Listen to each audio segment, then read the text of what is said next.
Hello praise Lord, God bless you. எல்லாம் நல்லா இருக்கீங்களா? சோர்ந்து போகாதீங்க, கவலைப்படாதீங்கன்னு சொல்கிறீங்களே, நீங்கள் கவலைப்படாமல் இருக்கீங்களா? ஒரு கேள்வி வரும். கண்டிப்பாக எனக்குள்ள கவலை இருக்குது, கண்ணீர் இருக்குது, அவமானம் இருக்குது, அசிங்கம் இருக்குது, நிந்தனை இருக்குது, போராட்டம் இருக்குது, எல்லாமே எனக்கு இருக்குது. ஏன்? நான் இயேசுவின் பிள்ளை. ஏசப்பாவோட பிள்ளைங்க யாராக இருந்தாலும் சரி, இதெல்லாம் ஃபேஸ் பண்ணி தான் ஆகணும். இந்த போராட்டமோ கண்ணீரோ அழுகையோ அவமானமோ அசிங்கமாக எதுவுமே இல்லைன்னா அங்கே தெரிஞ்சுக்கோங்க, நீங்கள் கடவுளுடைய அன்பை விட்டு விலகி தள்ளி நிற்கிறீங்கன்னு சொல்லிட்டு. ஏன்னா கடவுளுடைய வேலையை செய்கிறவங்க மட்டும்தான், அவங்க என்ன வேலையை அவங்க என்ன ஜாபில் வேணாலும் இருக்கட்டும், ஆனால் ஏசப்பாவை பற்றி யார்கிட்ட சொன்னாலும் சரி, ஏசப்பாவுடைய அன்பை பற்றி ஷேர் பண்ணுற யாராக இருந்தாலும் சரி, அவமானப்படுவீங்க. அந்த அவமானம் எப்படி வரும்? ஃபேமிலி மூலிமா வரும், நம்ம ஒர்க் பண்ணுற ப்ளேஸில் வரும், ஸ்கூலில் வரும், காலேஜஸில் வரும். ஏதோ ஒரு இடத்துல நீங்கள் இருக்கிற இடத்துல நீங்கள் அவமானப்படுவீங்க. ஆனால் தேவன் ஒரு நாளும் அந்த அவமானத்தோடு நீங்கள் இருக்கிற மாதிரி வைக்க மாட்டார். காட் என்ன பண்ணுவார்?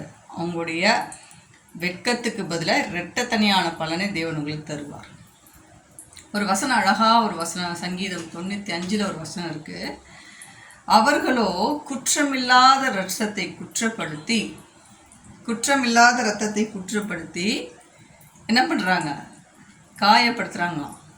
குற்றமில்லாத ரத்தத்தை குற்றப்படுத்தி கூட்டம் கூடி அவர்களை என்ன பண்ணுறாங்களாம்? காயப்படுத்துகிறாங்க. அவர்களோ நீதிமானுடைய ஆத்துமாவுக்கு விரோதமாய் கூட்டம் கூடி, சரிங்களா, கூட்டம் கூடி பேசுகிறாங்களாம். இவ இப்படி, இவ அப்படி, இது பேசலாம், அது பேசலாம்னு சொல்லி. ஒரு நீதிமானுடைய ஆத்துமான என்ன? உயிர். அவன் உயிர் இல்லைன்னா அதுங்களுக்கு காது கேட்காது. உயிர் இருந்துச்சுன்னா கண்டிப்பாக காது கேட்கும், கோவும். ஆத்மாவை குற்றப்படுத்தி, குற்றமில்லாத ரத்தத்தை குற்றப்படுத்தி அதில் அவங்க சந்தோஷப்படுறாங்களாம். ஆனால் கர்த்தரே நமக்கு அடைக்கலமானவர், தேவனே நான் நம்பியிருக்கிறவன் என்று நீங்கள் ஸ்ட்ராங்காக நிற்கும் போது, என் அப்பா என் கூட இருக்கார், எங்கள் ஜீசஸ் என் கூட இருக்கார், எங்கள் அப்பா என் கூட இருக்கார், எவ்வளோ பிரச்சனை வந்தாலும் நான் சோர்ந்து போக மாட்டேன், எங்கள் அப்பா என்னை அசைக்க விட மாட்டார், நான் தள்ளாட விட மாட்டார், என்னை சிக்கிக்கொள்ளாமல் பார்த்துக்குவாருன்ற நம்பிக்கை எந்த அளவுக்கு உங்களுக்கு மனசளவில் கற்பார மாதிரி ஸ்ட்ராங்காக இருக்கீங்களோ, அப்போ தேவன் என்ன தெரியுமா பண்ணுவார்? அவர்களுடைய அக்கிரமங்களை அவர்கள் மேல் திருப்பி, சரிங்களா, அவர்களுடைய பொல்லாப்பை நிமித்தம் அவர்கள் மேல் திருப்பி அவர்களை சங்ககரிப்பாராம். இது கர்த்தரே அவர்களை சங்ககரிப்பார். அப்படின்னா அவங்க செஞ்ச பொய்யும், அவங்க ஒரு குற்றமில்லாத ரத்தத்தை என்னென்ன வார்த்தையை சொல்லி அவங்க காயப்படுத்துகிறாங்களோ, என்னென்ன அவங்க செஞ்சாங்களோ அதை அப்படியே அவர்கள் மேல் திருப்புவாராம். அவருடைய பொல்லாப்பி நிமித்தமும், சரிங்களா, அவருடைய அக்கிரமங்கள் நிமித்தமும் தேவன் என்ன பண்ணுவாராம்? அப்படியே அவங்க மேலே திருப்பி வைப்பாராம். ஆனால் நம்ம ஒன்றுமே செய்யக்கூடாதுங்க, கர்த்தரே அது சங்ககரிப்பார். இது வசனம் சொல்லுது. சங்கீதம் 95 இந்த வசனம் சொல்லுது. படித்து பாருங்க.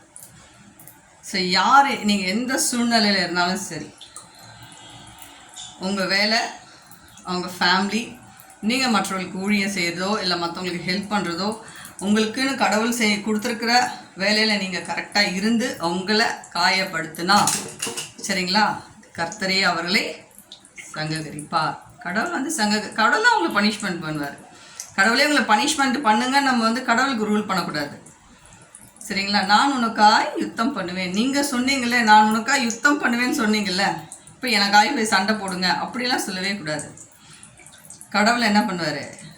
நம்மக்கிட்ட உண்மை இருக்குது, நீதி இருக்குது, நம்ம கரெக்டாக இருக்கோம் அப்படின்னா தேவன் கடவுள் கண்டிப்பாக நம்ம மேலே என்ன பண்ணுவார்? இரக்கம் வைப்பார். தப்பு யார் மேலே இருக்குது, எங்கே தப்பு நடக்குதுன்னு தேவன் இன்றைக்கி வெளியரங்கமாக இல்லாமல் இருக்கலாம். தப்பு மேலே தப்பு செஞ்சு அவங்க என்ன பண்ணலாம்? ஒரு கூட்டுக்குள்ளேயே ரவுண்டு சர்க்கிள்குள்ளவே இருக்கலாம். பட் அந்தரங்கமாக செய்கிற எந்த விஷயமா இருந்தாலும் தேவன் வெளியரங்கமாக கொண்டு வருவாராம். அந்தரங்கமாக உங்களை பற்றி பேசுறது, அந்தரங்கமாக பிளான் போடுறது, சீக்ரெட்டாக செய்யக்கூடிய எல்லா விஷயமும் தேவன் என்ன பண்ணுவாராம்? கடவுள் சீக்ரெட்டாக என் பிள்ளைக்கு விரோதமாக சீக்ரெட்டாக செய்கிற எந்த விஷயமா இருந்தாலும் சரி, அதை நான் ஓப்பனாக வெளியரங்கமாக கொண்டு வருவார். ஸோ கடவுளுடைய வேலை அவர் பார்ப்பாரு. நம்ம போய் கடவுளை வந்து நீங்கள் எனக்காக யுத்தம் பண்ணுங்க, எனக்காக என்னை பேசிட்டாங்கல்ல, நீங்கள் போய் என்னால் பனிஷ் பண்ணுங்க அப்படின்னு நம்ம யாரையும் சொல்லவே கூடாது. சரிங்களா? கடவுளுக்கு நம்ம ரூல் போடக்கூடாது. கடவுள் அதை பார்த்துப்பார். ஸோ வசனத்தில் என்ன சொல்கிறது, நீதிமானுடைய ஆத்துமாவை குற்றப்படுத்துகிற யாராக இருந்தாலும் அவங்களுக்கு ஐயோ. சரிங்களா? ஸோ சோர்ந்து போகாதீங்க. உங்கள் வேலையை நீங்கள் கரெக்டாக செய்யுங்க. உங்கள் மனசுக்கு என்ன பிடிக்குது அதை செய்யுங்க. எப்பவுமே சோம்பேறியே இல்லாமல் சுறுசுறுப்பாக உள்ள மகனாகவும் மகளாகவும் இருங்க. கடவுளுக்கு அதுதான் பிடிக்கும். சுறுசுறுப்பாக இருந்தால் கடவுளுக்கு ரொம்ப பிடிக்கும். யாருக்கும் ஐஸ் வச்சுக்கிட்டு காக்கா பிடிச்சிக்கிட்டு அதில் குளிர் காஞ்சி உட்காந்து சாப்பிட்ரு நேரத்தை கழிக்கிற பிள்ளைகள்லாம் நம்ம இல்லாமல் ஓடிக்கிட்டே இருக்கணும். ஓடுற குதிரை மாதிரி, குதிரை எப்படி ஓடிக்கிட்டே இருக்கும் அந்த மாதிரி ஓடிக்கிட்டே இருக்கணும். அப்போ தான் கடவுளுக்கும் பிடிக்கும். கண்ணீரை தொடச்சிக்கோங்க. உங்கள் கவலை எல்லாம் மறந்து போங்க. உங்களுக்குன்னு ஒரு பாதையை அமைங்க. அந்த பாதையில் போங்க. அது மேடு பள்ளமாக இருக்கும், முள்ளும் இருக்கும், கற்களாக இருக்கும், எல்லாமே இருக்கும். பட் இதெல்லாம் கிராஸ் பண்ணி போயிட்டு நீங்கள் திருப்பி பார்க்கும்போது தான் தெரியும், இதெல்லாம் இவ்வளோ பெரிய பிரச்சனையிலேருந்து நான் தாண்டி வந்திருக்கேன். அப்போ கடவுள் என் கூட இருக்காருன்ற ஒரு ஸ்ட்ராங்கான பிலீஃப் வரும். God bless you. கமெண்ட் பண்ணுங்கள். God bless you.